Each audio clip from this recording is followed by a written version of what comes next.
This morning, we are witness to history as we continue tradition within the 82nd Airborne Division. The All-American Hall of Fame commemorates those members of this division who have achieved the highest distinction through acts of combat valor, those leaders who have ushered in revolutionary change within the division, and members of the All-American Division who have had significant impact to American society beyond their time in the division. Earlier this year, brigade command teams submitted nominations to the All-American Hall of Fame Selection Committee, a panel of senior leaders currently serving within the division. The selection committee voted on each member. What emerged from that process is 16 inductees into the class of 2019.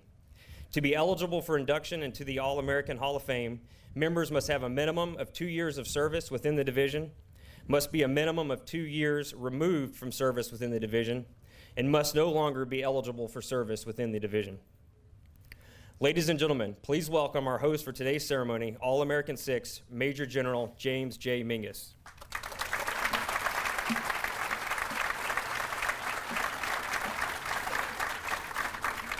Well, how's everybody doing today? Welcome to everybody, our distinguished guests, family, friends, and the troopers that are out there. What an amazing day. It's been an amazing week, and this is just going to be a small part, but a significant part of what we're going to celebrate this week. Let's give the course another round of applause.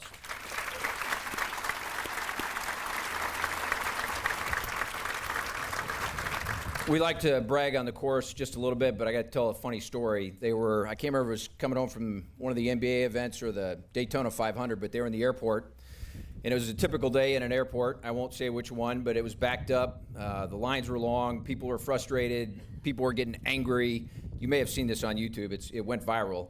But it was just one of those chaotic days at a certain gate in the airport. Well, the chorus decided to kind of take it upon themselves, and they just started to sing. And before long, the entire demeanor and everything about that particular gate completely changed. And so my hat's off to the chorus for being great ambassadors for this division.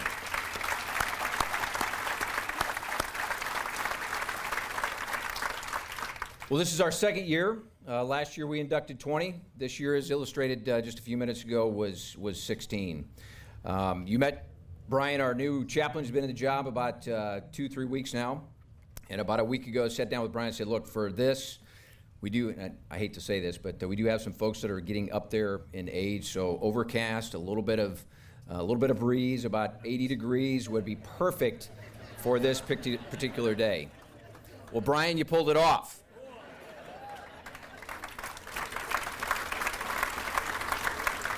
Now, here's the kicker, though. Tomorrow, we got an airborne operation. So I said, Brian, clear skies, 75 degrees, and 2 knots of winds. So you going to pull that one off? All right. So what is the significance of a Hall of Fame? The greatest professional athletes reach the pinnacle of their post-professional career through induction into the Hall of Fame. From Cooperstown to Canton, from Toronto to Springfield, the busts of the world's greatest athletes are immortalized. Selection into each Hall of Fame is subjective, determined by a select group of men and women.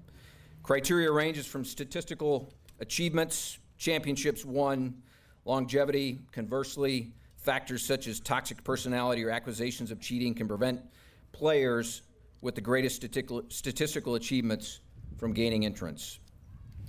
What if the United States military established a Hall of Fame? Who would gain entrance? Who would be a part of the initial class of inductee? And what would be the location of the Hall of Fame? It would no doubt have names like Washington, Grant, Pershing, Marshall, Eisenhower, Patton, York, Ridgway, Gavin. Well, guess what? 3 of them, if you walk next door, and I encourage you all to do that, 3 of those are in the 82nd Hall of Fame. So this is what the internal piece to the 82nd has been, and my hat's off to General Carrillo, who started this last year. I think it's a great tradition, and we'll keep on for the future. But it gives us the opportunity on any given day to walk among heroes. It gives us an opportunity to reflect on the past, and it's clearly an inspiration for the future. We are all students of history, specifically military history, and today we are making history. It's establishing the legacies that will forever be enshrined. So what does inspire us? Victories, losses, in some cases losses are the greatest inspiration, hard achievements, shared hardship, same hardships. But today, what this is all about is historical legacies. This year's inductees include World War I, World War II, Korea, Vietnam, Grenada, Panama, Desert Shield, Desert Storm, Afghanistan, and Iraq, and as you'll hear in a few minutes, several others that I didn't mention. It ranges from PFC to General to Warrant Officer to Sergeant Major. These 82nd icons make up the very DNA of the division's lineage, heroism, and excellence. It is also embedded in the very fibers that make up today's paratrooper. We can all draw on inspiration from the accomplishment of these inductees. They were selected based on their service within the division, their lifelong commitment to the division's values, valorous combat action, or contributions to their chosen field outside the division. We offer a profound congratulations to all our inductees. We are humbled by your presence. Thanks again for being here today. Congratulations. Let's begin. God bless. Airborne all the way.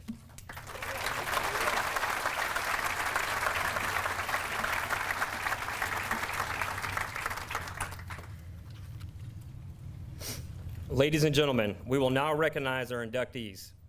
Inductees are designated representatives. As your name is called, please make your way to the front and take a seat from left to right. Command Sergeant Major Joseph R. Allen. A 13-year All-American and career paratrooper, he distinguished himself as Command Sergeant Major of the 82nd Airborne Division Support Command from 1999 to 2002. Upholding the unit's readiness during Operations Allied Force and Joint Guardian, while transitioning its efforts to the post-9/11 period global war on terror. From 2006 to 2010, he would be the first sustainer to hold the position of Command Sergeant Major of the 18th Airborne Corps. Command Sergeant Major Allen.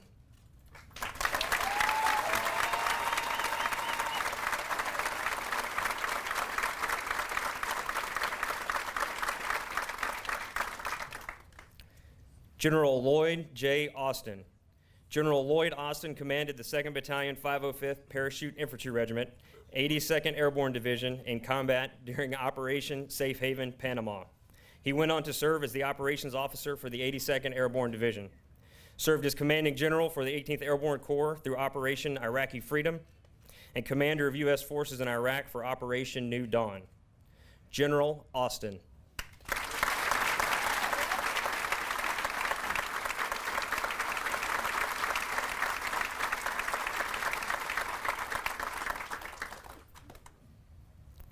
Major Moffett T. Burris. Major Moffett Burris led India Company 504th Parachute Infantry Regiment in combat during the famed Wall River crossing in 1944. He is a Silver Star recipient and author of the book Strike Hold, chronicling his unit's actions during World War II with the 82nd Airborne Division. He later served as a state representative for South Carolina from 1977 to 1992. Major Burris represented by Mr. Francis Burris.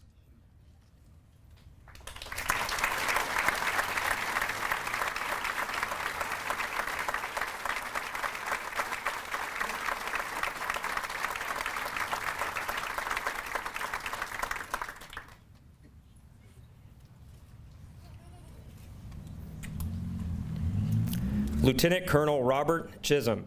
Lieutenant Colonel Robert Chisholm was awarded the Legion of Merit, the only one presented to an enlisted or non-commissioned officer by the 508th Parachute Infantry Regiment during World War II.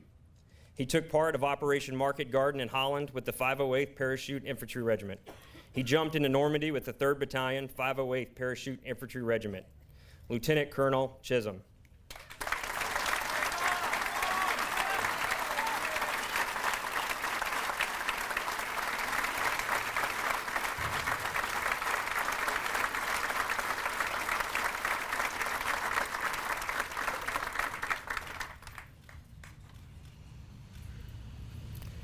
Lieutenant General George A. Crocker.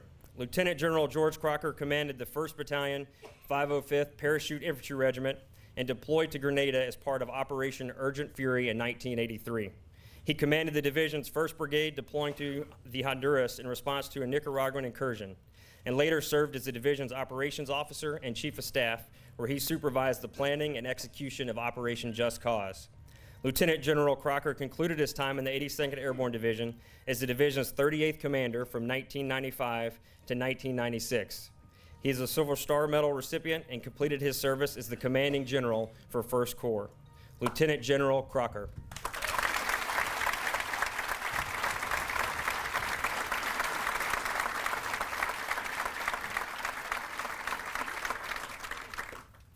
Sergeant First Class Gordon Duke Dewey.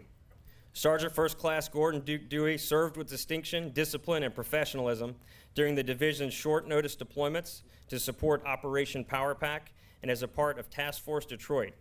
Then Staff Sergeant Dewey also deployed with Recon Platoon, 1st Battalion, 505th Parachute Infantry Regiment to Vietnam, where he organized and trained the Golden Brigade's Long-Range Reconnaissance Patrol Team and was a chief planner for Operation Mott, a combat operation where the brigade wiped out the 22nd North Vietnamese Army Regiment. After his service in the division, he assisted in founding the Headquarters Joint Casualty Resolution Command, where he trained and instructed search and recovery teams to search for missing Americans in Vietnam. Sergeant First Class Dewey.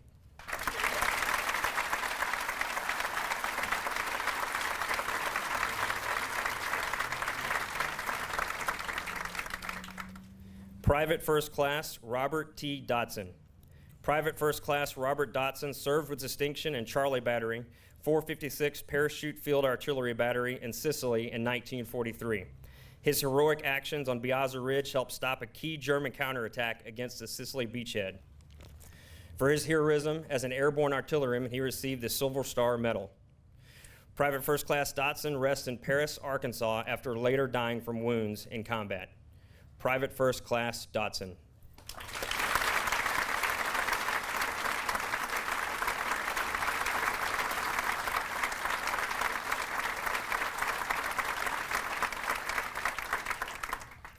Command Sergeant Major Stephen R. England.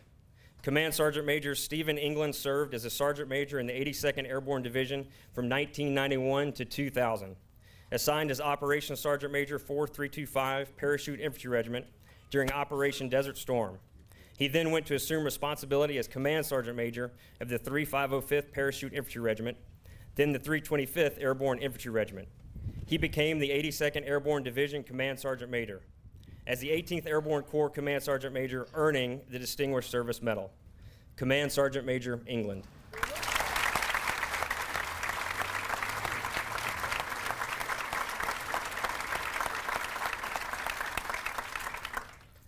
Chaplain Brigadier General Augustus R. Gearhard.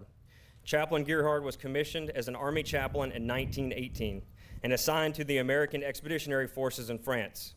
He received the Distinguished Service Cross for his ministry while serving in the 328th Infantry Regiment. After World War I, he served for 17 years in the U.S. Army Reserve, at which point he transitioned to the U.S. Army Air Force, serving as the 5th Air Force chaplain in the South Pacific Theater during World War II. He received the Silver Star Medal for his ministry. In August 1950, after transitioning to the U.S. Air Force Reserve, he was appointed the Air Force Deputy Chief of Chaplains. Chaplain Gearhart, represented by Mr. Nick Gearhart.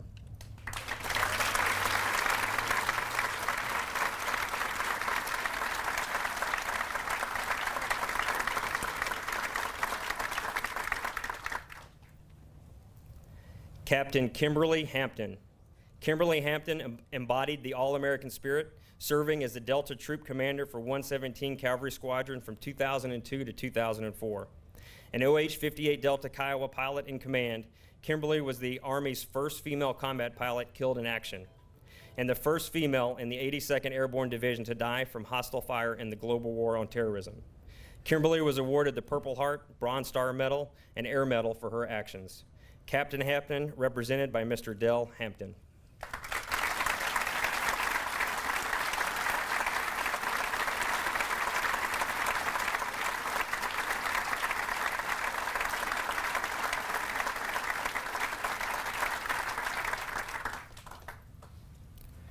Lieutenant General James H. Johnson, Jr. Lieutenant General James Johnson, Jr. served in the 82nd Airborne Division as a leader at every level. He was a platoon leader and company commander in the 501st Parachute Infantry Regiment, commanded the 2nd Battalion, 504th Parachute Infantry Regiment, commanded the 3rd Brigade for 3 years, and served as the Division Chief of Staff. As the Deputy Commanding General for Operations, then Brigadier General Johnson commanded the Army component of Operation Golden Pheasant in the Honduras.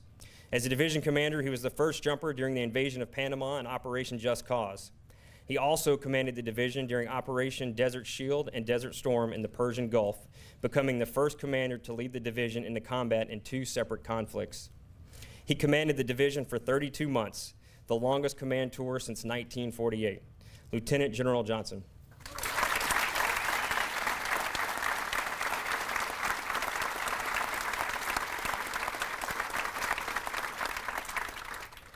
Brigadier General Dennis Kerr. Brigadier General Dennis Kerr served in the division for 8 years. He is credited with developing the model for a combat aviation brigade, activating the 82nd Combat Aviation Brigade, and serving as its first commander from April 1987 to August 1989. He later served as Assistant Division Commander from January 1990 to December 1991, ensuring the division's successful deployment to Saudi Arabia in support of Desert Storm. He would go on to command the U.S. Army Safety Center, developing the risk management process, which is used across all military services to this day. Brigadier General Kerr.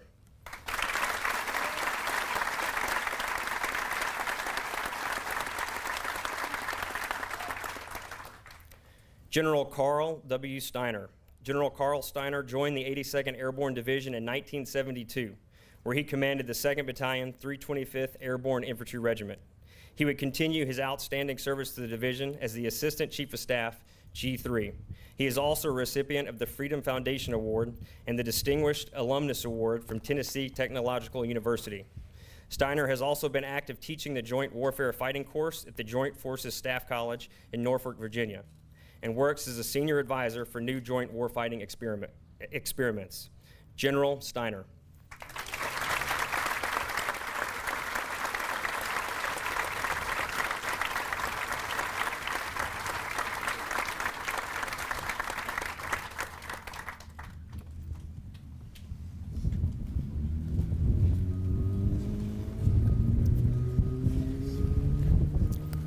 Major General Reuben H. Tucker. Major General Reuben Tucker commanded the 504th Parachute Infantry Regiment in combat from 1942 to 1945 in Sicily to Germany. Commanded the 504th during the famed Wall River crossing, capturing the Nijmegen Bridge. A Distinguished Service Cross and Silver Star Medal recipient, served as Commanding General at Fort Dix and later served as the Commandant of Cadets at the Citadel. Major General Tucker represented by Brigadier General Retired Chris Tucker.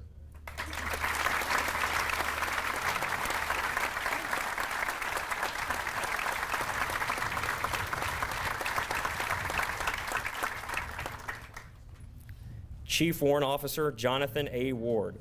Chief Warrant Officer Jonathan Ward distinguished himself with the spearhead of airborne operations as an original member of the Parachute Test Platoon and was the Army's first parachute rigger warrant officer.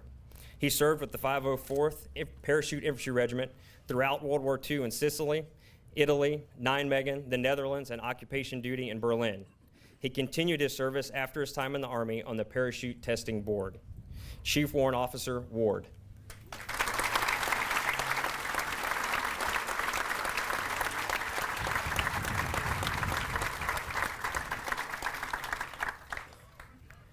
Lieutenant General John R. Vines. Lieutenant General John Vines served as Commander, 4th Battalion, 325th Airborne Infantry Regiment during its combat parachute assault in Operation Just Cause, and later deployed with the 1st Ground Combat Unit in Operation Desert Shield. He would later serve as the Assistant Division Commander for Operations, 82nd Airborne Division, and the Commander, 82nd Airborne Division, from August 2000 until October 2002. And commander of the U.S. Army's 18th Airborne Corps and Multinational Corps, Iraq. Lieutenant General Vines.